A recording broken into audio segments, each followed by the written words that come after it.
चलिए स्टार्ट करते हैं model test paper number 3। Model test paper 3 का फर्स्ट क्वेश्चन देखो आपको क्या कहता है। Find a quadratic polynomial whose zeroes are. दो क्वेश्चन है ये आपका, एक एक नंबर का है यानी कि दोनों क्वेश्चन। फर्स्ट पार्ट है इसकी, देखो ध्यान से देखना। जीरोज अपने को गिवन है। जीरोज कितनी है, एक 4 है और एक -1 है। क्वाड्रेटिक पोलिनोमियल बनाने के लिए अपने को क्या चाहिए, एक तो दोनों जीरोज का सम चाहिए, सम ऑफ जीरोज लिखोगे यहाँ पे, और एक क्या चाहिए अपने को, दोनों जीरो की प्रोडक्ट चाहिए। कई बार अपने को क्वेश्चन में सम और प्रोडक्ट गिवन होता है और कई बार क्या होती है, जीरोज गिवन होती है। तो यहाँ पे जीरोज गिवन है, इन दोनों जीरोज को ऐड करना है। देखो ऐड करने का मतलब क्या होता है कि जो नंबर का जिसके साथ जो साइन है ना वही लेना है।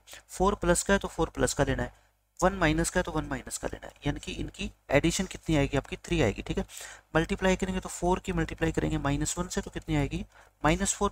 अब आप बताओ क्वाड्रेटिक पोलिनोमियल का फॉर्मूला क्या होता है। Quadratic polynomial x square minus sum of zeros into x plus product of zeros equal to x square minus sum, sum कितना है आपका 3 into x plus product, product कितनी है -4, इक्वल का साइन लगाओ, x square minus 3x minus 4। इस question का क्या आएगा, आपका आंसर आ जाएगा। सेकंड पार्ट देख लो ऐसा ही। इसमें आपका देखो मैं सीधा लिख रहा हूँ, अब सम कितना आएगा 3 -2 यानी कि 1, और प्रोडक्ट कितनी आएगी 3 इंटू -2 यानी कि -6। तो पोलिनोमियल क्या आएगा, x square minus sum into product और into x plus product, product का मतलब -6, तो x square minus x minus 6। इस क्वेश्चन का क्या आएगा, आपका आंसर आ जाएगा। सेकंड क्वेश्चन देखो, ये बहुत इंपॉर्टेंट क्वेश्चन है बोर्ड एग्जाम के लिए भी। आपको ये कह रखा है ये 4 वर्टिसेस है पैरेललोग्राम के और आपको एक्स और वाई की वैल्यू निकालनी है। तो आपको क्या करना है, सबसे पहले डायग्राम बनाना है, क्योंकि इस क्वेश्चन में अगर डायग्राम नहीं बनाओगे तो मैक्सिमम चांस है कि बच्चे इसमें गलती कर देंगे। तो इसको लिख लो आप ABCD। यहाँ पे क्या लिखोगे 1,2 और फिर है अपना 4,y और फिर है x,6 और ये कोऑर्डिनेट है आपके इसके 3,5। तो अगर पैरेललोग्राम है तो हम क्या लिखेंगे, since ABCD is a parallelogram so mid point of AC, mid point of AC equal है मिड पॉइंट ऑफ BD। बच्चे इसमें क्या लिख देते हैं, AC is equal to BD लिख देते हैं। AC और BD का मतलब तो होता है कि AC की लेंथ और BD की लेंथ इक्वल है, डायगोनल इक्वल नहीं होते, दोनों के मिड पॉइंट क्या होते हैं, इक्वल। AC का मिड पॉइंट क्या होगा, देखो x प्लस 1/2, x प्लस 1/2 और ये कितना होगा 2 प्लस 6, 2 प्लस 6/2 इक्वल रखो इसको। यहाँ पे कितना होगा देखो 3 प्लस 4/2 BD में, और ये कितना होगा 5 प्लस वाई यानी कि 5 प्लस में 5/2। अब क्या करो, दो पॉइंट इक्वल होने का मतलब होता है इसका x कोऑर्डिनेट इसके इक्वल होगा और y कोऑर्डिनेट आपस में क्या होंगे, इक्वल होंगे। तो x plus 1/2 is equal to 3 plus 4/2 और ये कितना आपका 8/2 और ये कितना होगा y प्लस 5/2, नीचे 2 काट दो है ना। तो x प्लस 1 कितना आ गया आपका 3 प्लस 4 यानी कि 7, तो x कितना आएगा आपका 6 और यहाँ से y प्लस 5 कितना आ गया आपका 8, तो y कितना आएगा आपका 3, लास्ट में लिख देना। सो x इज इक्वल टू 3 और y इज इक्वल टू 2 आपके इस क्वेश्चन का आंसर आ जाएगा। इसमें देखो ये भी इंपॉर्टेंट है बहुत क्वेश्चन। इसमें आपसे कहता है कि साइन a प्लस बी की वैल्यू दे रखी है और साइन a माइनस बी की वैल्यू दे रखी है, a और b निकालना है। इसको मत पढ़ा करो आप, ठीक है, इसका आपके लिए कोई मतलब नहीं है 10th क्लास तक, आपको सिर्फ a और b की वैल्यू निकालनी है। तो देखो क्या है, साइन a प्लस बी ये है आपका √3/2।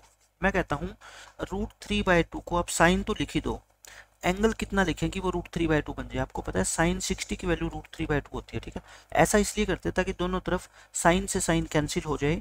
तो a प्लस बी की वैल्यू कितनी बच गई बताओ, 60 डिग्री बच गई। ये फर्स्ट इक्वेशन।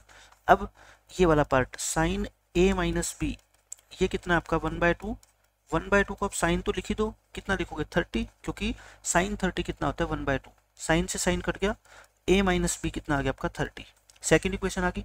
अब मैंने आपको बहुत बार ये चीज़ बता रखी है कि एक इक्वेशन में a माइनस बी हो और एक में a प्लस बी, तो a की वैल्यू निकालनी हो तो क्या करो, 60 और 30 को ऐड करके 2 से डिवाइड कर दो 45 डिग्री, और अगर b निकालना हो तो 60 में से 30 माइनस करके 2 से डिवाइड करो, यानी कि 30/2 कितना आएगा 15 डिग्री। सो लास्ट में लिख दो a कितना आ गया 45 डिग्री और b कितना आ गया आपका 15 डिग्री। ये इस क्वेश्चन के आंसर है।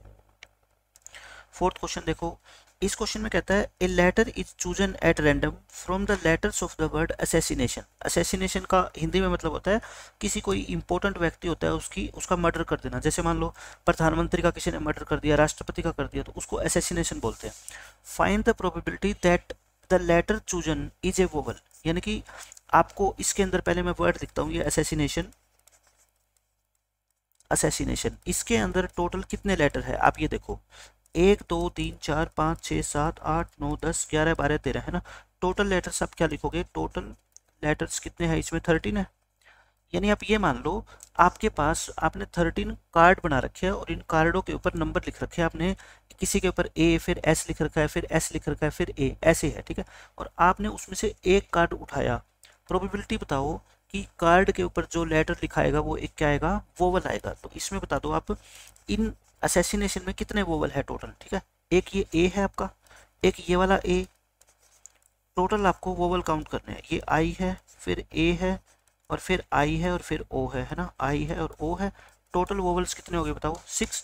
तो probability of getting a vowel, probability of getting a vowel equal to कितना होएगा, 6/13। देखो इसका मतलब ये है कि 13 कार्ड्स आपके पास, उनके ऊपर आपने लिख रखा है ए, किसी के ऊपर एस, फिर एस लिख रखा है फिर ए लिख रखा है। आप उसमें से एक कार्ड निकालोगे, प्रोबेबिलिटी बताओ कि कार्ड के ऊपर जो लेटर लिखाएगा ना वो एक वोवल होगा। इसका मतलब ये कार्ड चाहे आ जाए, चाहे ये वाला कार्ड आ जाए, चाहे ये वाला कार्ड, ये कार्ड, ये कार्ड या ये कार्ड, सब पे शर्त क्या है, आप जीत जाओगे। तो यानी कि 6 कार्ड आपके काम के हैं 13 में से, और यही क्या होती है, प्रोबेबिलिटी होती है आपकी। फिफ्थ क्वेश्चन देखो, इसमें क्या बोलते हैं आपको एरिया ऑफ सेक्टर निकालना है, रेडियस दे रखी है और एंगल दे रखा है। तो बस सीधा सीधा फॉर्मूला लगाओ, area of sector. Area of sector का फॉर्मूला क्या होता है, पाई आर स्क्वायर थीटा अपॉन में 360, पाई की वैल्यू 22/7, आर स्क्वायर यानी कि 7 का स्क्वायर करोगे और थीटा कितना है आपका 30 डिग्री, और नीचे कितना आएगा आपका 360। आप इसको क्या है काट लो, देखो ये 12 पे कटेगा, एक 7 कटेगा, ये 6 और ये कितना आ गया 11, 11 इंटू 7 कितना होता है 77 डिवाइड बाय 6 सेंटीमीटर स्क्वायर। आपके इस क्वेश्चन का आंसर आएगा, बस खत्म क्वेश्चन। अब देखो नेक्स्ट क्वेश्चन, ये आसान सा क्वेश्चन है। इसमें कहता है the cost of 5 oranges and 3 apples is 35। 5 orange और 3 एप्पल अगर आप खरीदते हो ना तो 35 रुपए के आते हैं, 2 ऑरेंज और 4 एप्पल खरीदते हो तो 28 रुपए के आते हैं। आप बताओ एक ऑरेंज और एक एप्पल की कॉस्ट क्या होगी। हम मान लेंगे लेट कॉस्ट ऑफ 1 ऑरेंज, ये मान लो एक ऑरेंज x रुपए का आता है और एक एप्पल y रुपए का आता है, आपने ये मान लिया ठीक है। एक एप्पल कितने का आता है आपका y रुपीज का। फिर हम लिखेंगे क्या, अकॉर्डिंग टू क्वेश्चन। क्वेश्चन के अकॉर्डिंग क्या है देखो, 5 ऑरेंज, आप मेरे को बताओ एक ऑरेंज अगर x रुपए का आता है तो 5 कितने के आएंगे, 5x के आएंगे। एक एप्पल अगर y का आता है तो 3 कितने के आएंगे, 3y के आएंगे। और टोटल कॉस्ट कितनी है ये 35। फर्स्ट इक्वेशन आ गई।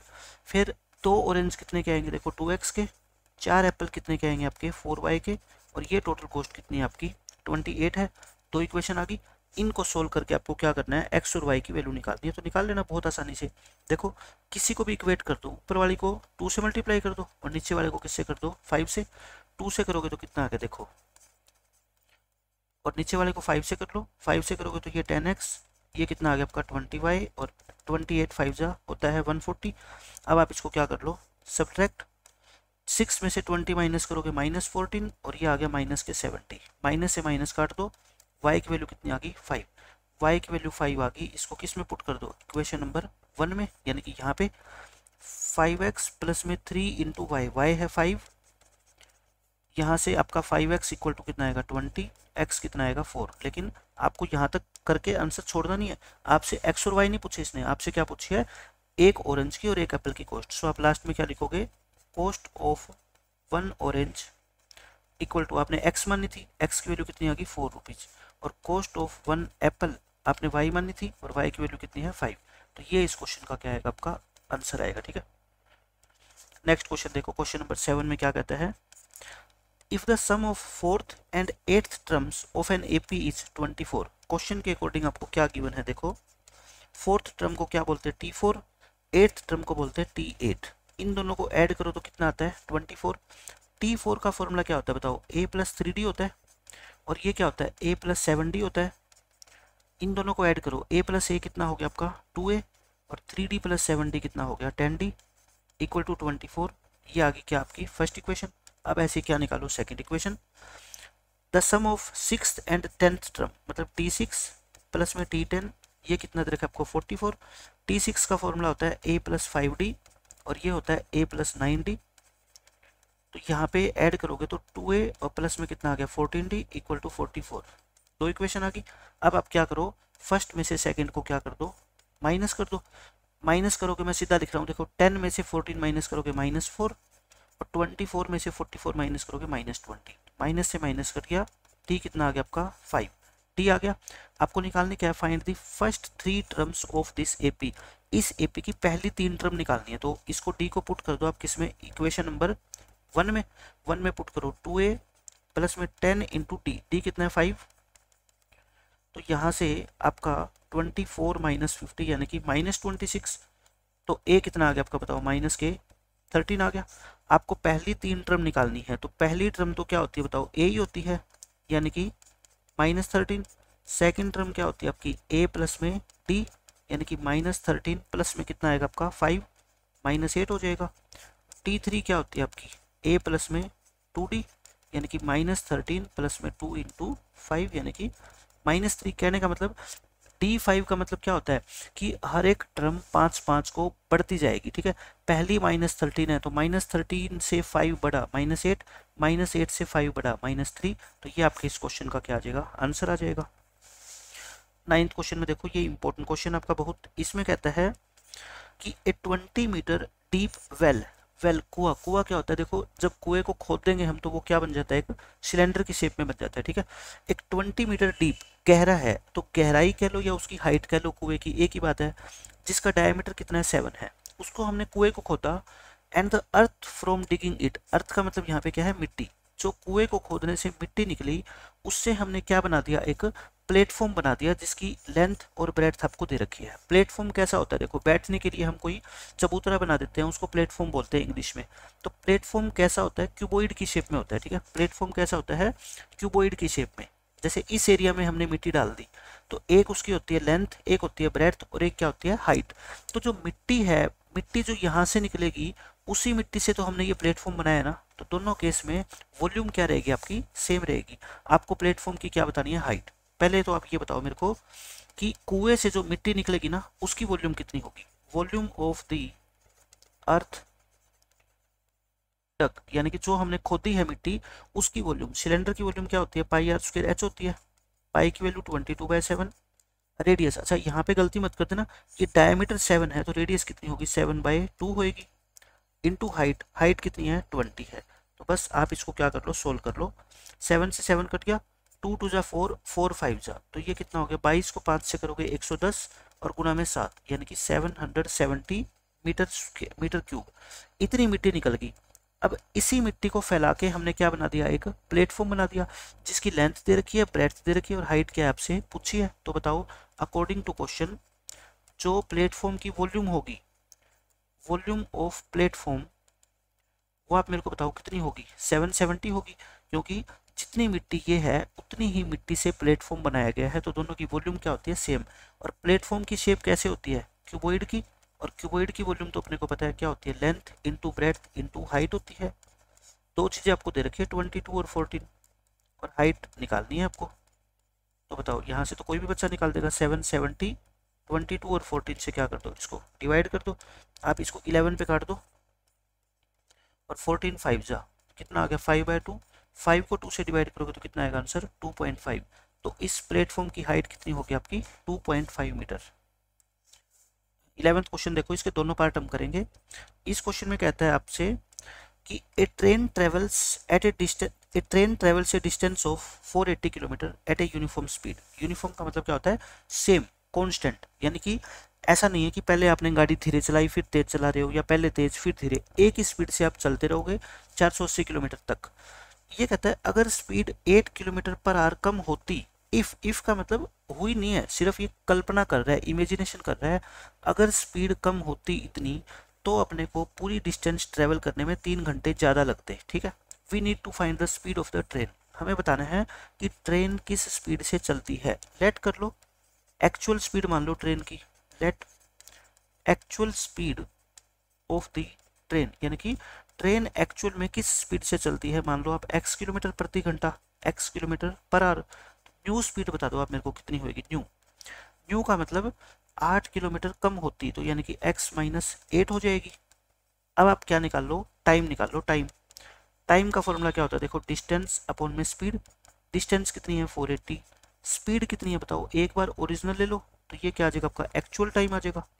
और एक बार कौन सा टाइम निकाल लो आप, न्यू टाइम निकाल लो, ठीक है। ये क्या निकाल लो, न्यू 480 और अपन में स्पीड कितनी है x-8, ये आर्स आ गए, ठीक है। ये भी आर्स है और ये भी आर्स है। आप बस मेरे को ये बता दो इन दोनों में से टाइम बड़ा कौन सा है, ज़्यादा कौन सी वैल्यू है। आपको पता है जब स्पीड कम होती है ना तो टाइम ज़्यादा लगता है, तो ये टाइम और ये टाइम में से बड़ा कौन है बता दो आप मेरे को। ये वाला टाइम है ना, ये टाइम क्या है, बड़ा। कितना बड़ा है इससे, 3 घंटे। तो इस बड़े में से ये छोटा माइनस कर दें तो आंसर कितना आना चाहिए बताओ आपका, 3 आना चाहिए क्वेश्चन के अकॉर्डिंग। तो आप क्या लिखोगे बताओ अब, according to question 480 upon x-8, इसमें से 480 अपॉन x ये वाला टाइम माइनस करोगे तो आंसर कितना आएगा आपका 3। 480 इसमें से कॉमन ले लेना, 1 upon x-8 minus 1 upon x। बस इसको एलसीएम लेके आप क्या कर लेना, सोल्व कर लेना। ऊपर क्या बचेगा 8, काफ़ी बार मैंने ये क्वेश्चन करवाया आपको टेस्ट में भी। इसको काट देना, ये इसको मल्टीप्लाई करोगे तो आपका सॉल्यूशन ये आएगा, ठीक है लास्ट में। और x की वैल्यू कितनी आएगी आपकी यहाँ से 40, ओरिजिनल स्पीड कितनी हो जाएगी 40। लेकिन आपको सीधा नहीं करना, आपको सोल्व करके दिखाना है, ठीक है। मेरे को पता है क्वाड्रेटिक इक्वेशन आपको सोल्व करनी आती है, तो x की वैल्यू आपकी 48 आ जाएगी, 40 आ जाएगी सॉरी। नेक्स्ट क्वेश्चन देखो आप, इसी क्वेश्चन का हम अब सेकंड पार्ट करेंगे, मीना वाला। देखो इसमें क्या कहता है सेकंड क्वेश्चन में कि मीना एक बैंक में गई 2000 रुपये निकलवाने। उसने कैशियर से कहा कि मेरे को भैया 50 रुपये के और 100 रुपये के नोट चाहिए बस, ठीक है। और उसको सारे के सारे मिला के टोटल 25 नोट मिले। तो बताओ 50 रुपये के उसमें कितने थे और 100 रुपये के उसमें कितने थे। लेट कर लो आप, नंबर ऑफ ₹50 नोट्स, यानी कि 50 रुपये के मान लो उसको x नोट मिले, और नंबर ऑफ ₹100 नोट्स ये कितने मिले उसको y। क्वेश्चन के अकॉर्डिंग देखो अपने को दो इक्वेशन बनानी है। एक इक्वेशन तो है उसको टोटल 25 नोट मिले, यानी कि x प्लस वाई की वैल्यू कितनी है 25। दूसरी इक्वेशन कहाँ से लेके आओगे, इनकी वैल्यू देखो। 50 रुपये का x नोट कितनी वैल्यू होगी उसकी 50x, और 100 रुपये के y नोट उसका टोटल अमाउंट कितना होगा 100y। और ये टोटल अमाउंट क्वेश्चन में कितना है बताओ 2000 है। इसमें से चाहो तो आप 50 कॉमन ले लो, ठीक है। ये कितना होगा x प्लस में 2y, कॉमन मैं इसलिए ले रहा हूँ क्योंकि ये 50 से कट जाएगा। 50 से क्या कर दो इसको डिवाइड कर दो तो कितना आ जाएगा 40। ये सेकंड इक्वेशन आ गई आपकी। तो बस दोनों इक्वेशन को क्या कर लो सोल्व कर लो। देखो सेकंड इक्वेशन क्या है, x plus 2y equal to 40, और फर्स्ट क्या है x plus y equal to 25। आप ऊपर सेकंड लिख दो नीचे फर्स्ट लिख दो, उससे कभी कोई फर्क नहीं पड़ता, ठीक है। इनको आपस में क्या करेंगे माइनस, कट गया। 2y में से y माइनस करोगे y, और 40 में से 25 माइनस करोगे 15। y की वैल्यू 15 आ गई। इसको फर्स्ट इक्वेशन में क्या कर दो put. x plus y total कितने नोट थे 25 थे, अगर y 15 है तो फिर x कितना आ गया बताओ 10 आ गया। लास्ट में लिख देना सो नंबर ऑफ ₹50 नोट्स। 50 रुपये के नोट कितने हैं बताओ 10, और 100 रुपये के नोट्स कितने आपके पास 15। ये इस क्वेश्चन का क्या है आंसर है, खत्म। ये देखो 13th क्वेश्चन, इसके भी दोनों पार्ट हम करेंगे। 13th क्वेश्चन में क्या कहता है, as observed from the top of a 75 metre high light house. ये एक लाइट हाउस है, आप इसको बस बिल्डिंग मान लो, टावर मान लो, लाइट हाउस मान लो, इससे आपको कोई मतलब नहीं है। ये लाइट हाउस है, इसकी हाइट दे रखी है अपने को 75 मीटर। आपने इसके टॉप से देखा, एक समुद्र के अंदर ये लाइट हाउस होता है। Angle of depression of 2 ships are 30 and 45 degree respectively, कि ये 2 जहाज यहाँ पे चल रही है इस समुद्र में। एक का एंगल मान लो इसने कितना देखा 30, और एक का कितना देखा 45। डिप्रेशन है तो आप डायग्राम में ये लाइन ऊपर बना दिया करो, ठीक है। इसको लाइन ऑफ साइट बोलते हैं, लाइन ऑफ साइट। एक एंगल 30 एक 45 बना तो इधर ही दिया करो, ये 30 और ये 45।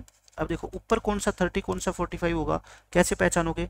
आप ऐसा किया करो, इस 45 वाली लाइन के अलोंग चलते रहो, इसके साथ साथ चलते रहो, और यहाँ पे आके और इसको इस लाइन से टच करा दो। ये कितना होगा 45 होगा। फिर 30 कौन सा होगा, 30 वाली लाइन के अलोंग चलते रहो और यहाँ पे आके और इसको टच करा दो, कितना होगा 30। बस अपने को डायग्राम में दिखाना है, लेकिन यूज यही करने हैं 30 और 45, ठीक है। और इसको नाम दे दो ABCD, कहीं कोई पॉइंट लिख दो, कोई अल्फ़ाबेट लिख दो, उससे कभी कोई फर्क नहीं पड़ता, ठीक है। फिर कहता है if one ship is exactly behind the other. दोनों शिप, ये जो शिप है ना, ये दोनों एक दूसरे के पीछे है बिल्कुल, यानी कि एक ही लाइन में है, और लाइट हाउस के सेम साइड में है, मतलब कि दोनों इसके राइट साइड में है। हो सकता था एक इधर और एक इधर हो, ठीक है। Find the distance between the 2 ships. आपको इन दोनों जहाज़ों के बीच की डिस्टेंस निकालनी है, मतलब कि ये वाली डिस्टेंस निकालनी है आपको कितनी है, ठीक है। ये है, तो आप पहले क्या करोगे, लिखोगे चीज़ों को। Let A B is the light house, A B को हमने क्या मान लिया, लाइट हाउस मान लिया। एंड और दोनों शिप्स की पोजीशन को हमने क्या मान लिया, एक को सी और एक को क्या मान लिया, डी। एंड सी एंड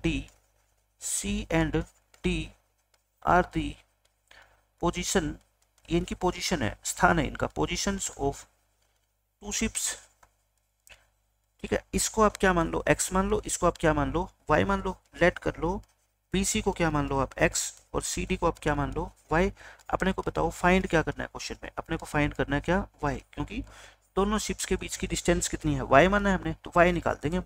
अब देखो दो ही ट्रायंगल है, एक ये वाली ट्रायंगल है, तो क्या लिखो आप, इन ट्रायंगल ABC, बताओ कितना होगा, 75 परपेंडिकुलर अपॉन बेस, ये होता है tan थीटा, tan 45, और tan 45 होता है कितना, 1। तो x की वैल्यू कितनी आ गई, 75 आ गई, 75 मीटर, ठीक है, x आ गया। अब हम क्या करेंगे, बड़ी ट्रायंगल में ABD, इन ट्रायंगल ABD, इसमें लोगे तो क्या आएगा, देखो परपेंडिकुलर अपॉन बेस, बेस कितना है आपका x प्लस वाई, और ये क्या है आपका tan 30, और tan 30 कितना होता है 1/√3, क्रॉस मल्टीप्लाई करना, x प्लस वाई कितना आएगा आपका 75√3, x की वैल्यू कितनी है ऊपर से देखो 75, 75 उधर आके क्या हो जाएगा माइनस, तो y कितना आएगा 75√3 माइनस 75, 75 कॉमन ले लो, यहाँ से √3 बच गया, यहाँ से 1, इतने मीटर आपके इस क्वेश्चन का आंसर आएगा। यानी कि दोनों शिप्स के जो बीच की डिस्टेंस है ना वो कितनी है 75 इंटू √3 माइनस 1।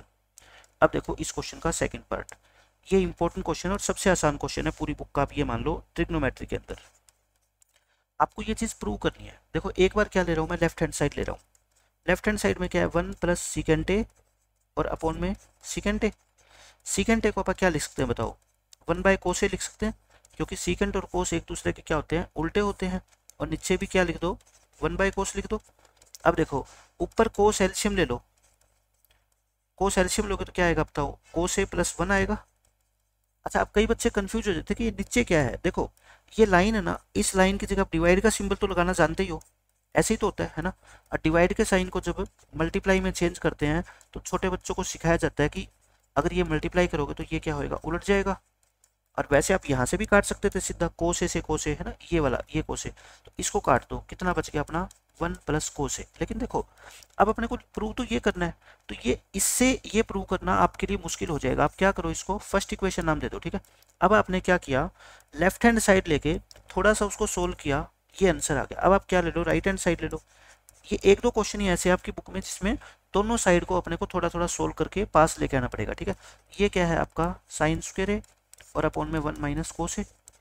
अच्छा साइन स्क्वायर का फॉर्मूला सब बच्चे जानते हैं क्या होता है, 1 माइनस कोस स्क्वायर होता है। साइन स्क्वायर को हम 1 माइनस कोस स्क्वायर लिख सकते हैं। और ऊपर फॉर्मूला बन गया आपका क्या, ए स्क्वायर माइनस बी स्क्वायर, यानी कि ए माइनस बी और इंटू ए प्लस बी, ये बन गया ना। और नीचे क्या आपका 1 माइनस कोसे, देखो 1 माइनस कोसे से 1 माइनस कोसे कट जाएगा, क्या बच गया आपका 1 प्लस कोसे बच गया। ये क्या आ गया आपकी सेकंड इक्वेशन। आप देख लो फर्स्ट और सेकंड दोनों क्या है, इक्वल है ना, तो क्या लिखेंगे from 1 and 2 left hand side equal to right hand side, hence prove. यही आपको क्या करना था, प्रूव करना था, क्वेश्चन खत्म हो गया। ऐसे करना है आपको। अब देखो अब ऑब्जेक्टिव क्वेश्चन स्टार्ट हो जाते हैं। फर्स्ट क्वेश्चन में क्या कहता है, 5005 को प्राइम फैक्टर्स की प्रोडक्ट के रूप में आपको एक्सप्रेस करना है। तो 5005 को लिखो, 5 पे कटेगा। मैंने लास्ट लेक्चर में आपको बताया था 1001 के फैक्टर क्या होते हैं आपके, 7, 11 और 13 होते हैं, ठीक है। 7 पे काटोगे 143 आएगा, 11 पे काटोगे 13 आएगा। तो 5005 को हम क्या लिखेंगे, 7 इंटू 11 इंटू 13 और एक क्या अपना 5 है। और ये इस क्वेश्चन का क्या आ जाएगा, आपका आंसर आ जाएगा बस। इसमें कहता है 2√3 रैशनल है या इरेशनल है, ये तो स्पष्ट ही दिख रहा है अपने को। 2√3 तो क्या है, एक इरेशनल नंबर है, क्योंकि √3 किसी भी नंबर का स्क्वायर नहीं होता, तो ये नंबर क्या है आपका इरेशनल है। थर्ड क्वेश्चन देखो, HCF इन दोनों नंबर का 4 है, तो आपको क्या बताना है, एलसीएम बताना है। तो देखो दोनों नंबर की मल्टीप्लाई कर दो, वो किसके इक्वल होती है बताओ, HCF इंटू एलसीएम। तो एलसीएम क्या आएगा आपका, 4 से इसको डिवाइड कर देना, 124 इंटू 148 और 4 से क्या कर दो इसको डिवाइड, ये कितना आएगा 31। तो 31 इंटू 148, तो 148 की 31 से मल्टीप्लाई कर लो, ये आपका आंसर आ जाएगा। देखो 4608, 4608 कहीं नहीं है ना, तो ऑप्शन नन ऑफ दीज आ जाएगा। ठीक है, अब देखो इस क्वेश्चन के अंदर आपसे क्या कहता है, ये कहता है एक आपको रैशनल नंबर दे रखा है, ये वाला, ये टर्मिनेटिंग है या नॉन टर्मिनेटिंग है, आप मेरे को ये बताओ। 2 और 5 तो चाहे कितनी भी बार हो कोई प्रॉब्लम नहीं करती, लेकिन ये 7 आ गया है ना, 7 जब मौजूद हो गया तो ये नंबर क्या है आपका, नॉन टर्मिनेटिंग, क्योंकि 2 और 5 के अलावा अगर कुछ भी आ जाएगा ना तो वो नंबर क्या होगा, नॉन टर्मिनेटिंग। और देखो 7 इसमें कितनी बार आ रहा है, 5 बार, और ऊपर एक बार भी कैंसिल नहीं हो रहा, क्योंकि 129 को आप 7 से पूरा पूरा डिवाइड नहीं कर सकते। एक बार हो भी जाता तो भी क्या फर्क पड़ता है, 5 पावर है ना, मतलब कि नीचे ऐसे है तो ये 7 ऊपर से थोड़े कटेगा 129 से, एक दो बार कट जाएगा मान लो, इसमें तो नहीं कट रहा, तो 5 बार तो नहीं कटेगा, इसका मतलब क्या होगा, ये नॉन टर्मिनेटिंग। फिफ्थ क्वेश्चन में कहता है the product of zeros of the quadratic polynomial this. अच्छा ये के में दे रखा है आपको, तो इससे कंफ्यूज मत होना, पोलिनोमियल एक्स में पढ़ा है ना आपने, के में भी हो सकता है। ठीक है, यहाँ पे ए की वैल्यू कितनी है बता दो, ए होता है के स्क्वायर का कोफिशिएंट, बी होता है के का कोफिशिएंट, सी क्या है, कांस्टेंट टर्म, और कांस्टेंट टर्म इस क्वेश्चन में है ही नहीं, जीरो है। ठीक है, और प्रोडक्ट का अपने को फॉर्मूला पता है, क्या होता है प्रोडक्ट, सी बाय ए, सी कितना, जीरो, 0/4 कितना आंसर आएगा, 0 आएगा। ठीक है, खत्म क्वेश्चन। सिक्स्थ क्वेश्चन देखो, इसमें कहता है इनमें से कौन सी एक्सप्रेशन एक क्वाड्रेटिक पोलिनोमियल है, बताओ ये क्वाड्रेटिक है क्या, नहीं है। क्वाड्रेटिक का मतलब होता है जिसमें डिग्री कितनी हो आपकी 2, इसकी डिग्री कितनी है बताओ 1 है, तो ये क्वाड्रेटिक नहीं है। इसकी डिग्री कितनी है देखो 2 है, तो ये क्वाड्रेटिक है, यही आपका आंसर आ जाएगा। ठीक है, अच्छा कई बच्चे ना इसको भी मान लेते हैं कि ये भी क्वाड्रेटिक है, लेकिन नहीं, ये डिनोमिनेटर के अंदर है, और डिग्री क्या होती है हमेशा, किसकी काउंट होती है, न्यूमिनेटर वाली। ठीक है, तो ये भी क्वाड्रेटिक पोलिनोमियल नहीं है। ए दिख रहा है अपने को, इतने सारे अपने क्वाड्रेटिक पोलिनोमियल पढ़े हैं तो आपको पता लग जाना चाहिए कि यही तो क्या है, क्वाड्रेटिक है। सेवंथ क्वेश्चन में देखो क्या बोलता है आपसे, कॉस्ट आपको दे रखे 5 पेंसिल और 7 पेन की, is written as the equation this. कहता है ये जो है ना इक्वेशन है जो शो करती है कि ये 5 पेंसिल और 7 पेन की कॉस्ट है। तो मुझे एक बात बता दो, एक पेंसिल की कॉस्ट को आपने x माना होगा, तभी तो आपने 5 पेंसिल को 5x लिखा। एक पेन की कॉस्ट को आपने y माना होगा, तभी तो 7 पेन की कॉस्ट को आपने 7y लिखा। मतलब कि अगर मैं बात करूं, एक पेंसिल की कॉस्ट x है और एक पेन की कॉस्ट कितनी है, y है। फिर कहता है the cost ₹46 of 7 pencil and 5 pens will be written as. तो देखो 7 पेंसिल्स है, ठीक है, 7 पेंसिल की कॉस्ट को x माना था, और 5 पेन है तो यानी कि 5y, और ये टोटल कॉस्ट कितनी है 46। तो कहता है इस इक्वेशन को कैसे लिखा जाएगा, ऐसे लिखा जाएगा, देखो 7x प्लस में 5y equal to 46, option number A. बिल्कुल आसान था क्वेश्चन।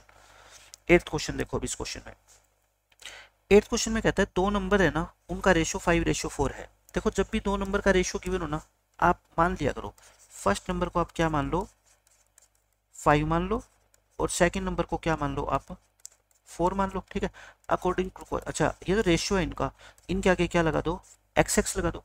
पहला नंबर 5x है और दूसरा नंबर कितना है 4x है। क्वेश्चन के अकॉर्डिंग क्या कहता है, if 10 is added to each number, अगर इन दोनों में 10 ऐड कर दें तो इनका रेशियो जो है ना वो 6:5 हो जाएगा। कहने का मतलब मैं पहले नंबर में भी 10 ऐड कर दूं और मैं दूसरे नंबर में भी 10 ऐड कर दूं, इनका रेशियो यानी कि इनकी डिवीजन वो किसके इक्वल होएगी, 6/5 के। क्रॉस मल्टीप्लाई करना, x की वैल्यू निकल जाएगी यहाँ से, 5 से करो देखो 25x प्लस में 50, 6 से करोगे तो 24x प्लस में 60, 24x इधर आके माइनस होएगा, 50 उधर जाके माइनस होएगा। x की वैल्यू कितनी आ गई 10, x की वैल्यू 10 आ गई, तो पहला नंबर कितना होगा 5 × 10 यानी कि 50, और दूसरा कितना होगा 4 × 10 यानी कि 40। आपसे दोनों के दोनों नंबर पूछे हैं, एक 50 एक 40, तो आंसर कितना आ गया आपका 50 और 40। ठीक है, बिल्कुल आसान क्वेश्चन होते हैं। अच्छा एक मैं आपको इसका डायरेक्ट मेथड बताता हूँ, क्योंकि ऑब्जेक्टिव क्वेश्चन है ना, तो ऑब्जेक्टिव पेपर में आप डायरेक्ट भी देख सकते हो। देखो सबसे पहले तो आपको जो दो नंबर निकालने ना उनका रेशियो 5 और 4 होना चाहिए। ठीक है, सबसे पहला काम तो ये है। तो बताओ क्या 50 और 40 का जो रेशियो बनेगा वो 5:4 बनेगा, यस बिल्कुल बनेगा, लेकिन इसका ये मतलब नहीं है कि यही आंसर आपका सही है। ठीक है, आगे चेक करो, इन दोनों का रेशियो निकालना, इनका तो 4/3 बन रहा है, 5/4 बनना चाहिए। इनका रेशियो निकालना 60/50 का 6/5 बन रहा है, बनना कितना चाहिए 5/4। इनका रेशियो निकालना 45/35, 5 पे काटो, 5 9 जा 5 7 जा, 9/7 बन रहा है, नहीं बन रहा 5/4। एक ही ऑप्शन ऐसे है जिनका रेशो 5:4 बन रहा है, तो आपका ये आंसर है, ठीक है। अच्छा, आप अब कहते हैं कि मान लो इनको मैं डबल डबल कर दूं, अगर ऑप्शन में ये भी होता, यानी कि पहला ऑप्शन ये होता, इसका भी तो रेशियो 5/4 ही बनेगा। देखो 20 पे काटोगे, लेकिन ये आंसर क्यों नहीं हो सकता, इससे पता लगेगा हमारे को दूसरे से। कहता है अगर दोनों में हम 10 10 ऐड कर दें, मान लो आपका ऑप्शन होता क्या 100 और 80, तो 100 और 80 में दोनों में अगर आप 10 10 ऐड कर दोगे तो कितना आएगा फिर, ये तो 11/9 बनना चाहिए रेशियो, लेकिन क्वेश्चन में क्या दे रखा है, वो बनना चाहिए कितना 6:5, तो इसलिए ये ऑप्शन नहीं हो सकता, ठीक है। ऐसे आप ऑप्शन का यूज करके भी जो ऑब्जेक्टिव क्वेश्चन होते हैं उनको बहुत आसानी से सोल्व कर सकते हो। अब देखो नेक्स्ट क्वेश्चन जो है ना आपका, ये थ्योरेटिकल क्वेश्चन है। ये कहता है what is the name of the Indian mathematician who at first derived the formula for roots of a quadratic equation. मैंने आपको एक क्वाड्रेटिक फॉर्मूला बताया हुआ है, क्वाड्रेटिक फॉर्मूला। क्वाड्रेटिक फॉर्मूले से हम क्या निकाल सकते हैं, किसी भी क्वाड्रेटिक इक्वेशन के रूट्स निकाल सकते हैं। वो क्या होता है, x is equal to -b plus minus √d/2a, ये होता है क्वाड्रेटिक फॉर्मूला। इस क्वाड्रेटिक फॉर्मूला को सबसे पहले इजाद किया था, मतलब कि डिराइव किया था, एक मैथमेटिशियन हुए हैं, इंडियन मैथमेटिशियन श्रीधराचार्य। श्रीधराचार्य बोलते हैं इनको हिंदी में। ये वेस्ट बंगाल के अंदर इनका जन्म हुआ था, वेस्ट बंगाल में, हुबली नाम की जगह है, हुबली वेस्ट बंगाल।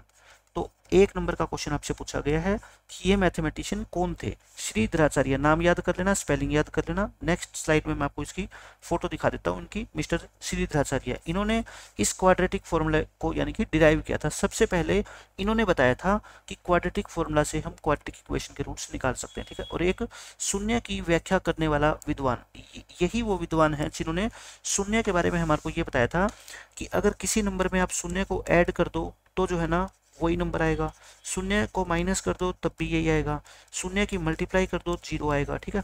और भी बहुत सारी चीजें इन्होंने बताई थी, ऐसा नहीं है कि सिर्फ ये 3-4 चीजें बताई थी।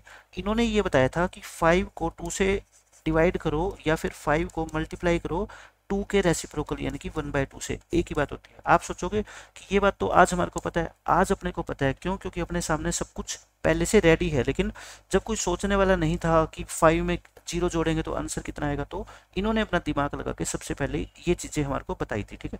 तब हम आज इनके फॉर्मूले को यूज कर पाते हैं।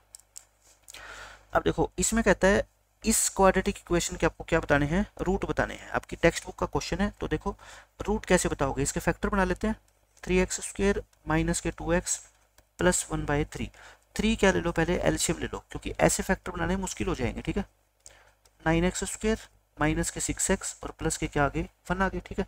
तो ये आपके फैक्टर, अच्छा फैक्टर हो सकता है ऐसे आपके क्या बन जाए, मुश्किल भी बन जाए। 9x² माइनस के 6 और प्लस के क्या आ जाएंगे आपके 1। तो ये है ना 1/3 तो बाहर ले लो, ये आ गया। अच्छा 9 मल्टीप्लाई, देखो 9 या तो 9 × 1 होता है या 3 × 3 होता है, तो 6 लेके आना अपने को, 3 × 3 से ला सकते हैं ना। इस 1/3 को छोड़ दो आप, ठीक है, 1/3 को आप छोड़ के चलो, इसको लिख दो माइनस के 3x और माइनस के 3x। ये इसमें से 3x को मान लो, तो क्या बच गया 3x - 1, यहाँ पे भी 3x - 1, तो ये कितना बच जाएगा आपका -1। तो दोनों आपके रूट सेम आएंगे,